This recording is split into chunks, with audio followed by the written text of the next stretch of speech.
Sid Sexton is a local landscaper we've worked with before, and he's great at helping homeowners develop long-term plans for their property. We get a lot of calls for coming in and upgrading the builder package, if you will.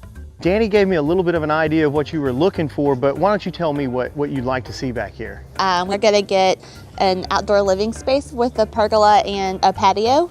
We just need your help with where to put some trees and some planters. We love to garden. So it sounds like we're creating an outdoor room. So what I want to do is create some surrounding on the sides so it feels like an outdoor living space. You mentioned trees, and I think that's a really good idea to maybe shut down the backyard and give you the sense of privacy while you're in this neighborhood.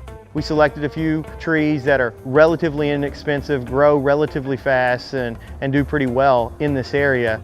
In the future, when Tom and Lauren's budget allows, Sid's plan will also specify other additions like more trees and a raised vegetable garden.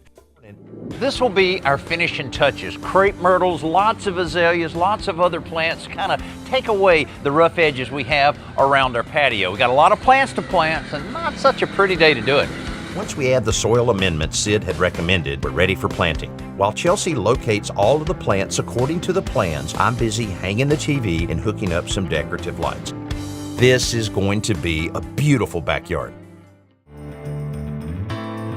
There wasn't anything bad to say about Tom and Lauren's backyard. There just wasn't anything to say at all. It was just a patch of grass surrounded by a fence, no character, no interest, no amenities. Now it has a completely different feel. The paver patio has not only become a focal point in the yard, but an additional room to the house with space for relaxing and entertaining.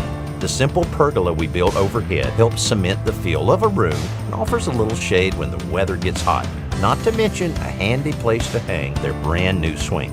The new landscaping that surrounds all of this softens the hard edges of the wood and concrete while it gives the area a feeling of permanence and history. So this brand new house feels like it's been here for more than just a few months. We love it. I told Tom I was going to be outside all day, every day. Just going to be sitting outside enjoying the patio. It's so beautiful. We're kind of envisioning having different parties and having the kids run around in the backyard, use the space, watch a football game out on the patio. I'll be where I just can't wait to get home from work and put the TV on and start grilling some steaks. It's awesome. We're so excited. You know, I started thinking this neighborhood's about 2 or 3 years old. There has to be a lot of houses just like Tom and Lauren's that has just a blank slate backyard. But look what we were able to accomplish in just a few days and a little bit of hard work. It's a great before and after picture. Really hope you enjoyed seeing this one come together, and I hope you'll join us next week right here on Today's Homeowner. I'm Danny Lipford. Almost anything that I get in my hands like a tool, I just feel like flipping it. You gotta flip it. Yeah, I got in trouble with a wheelbarrow one time doing that.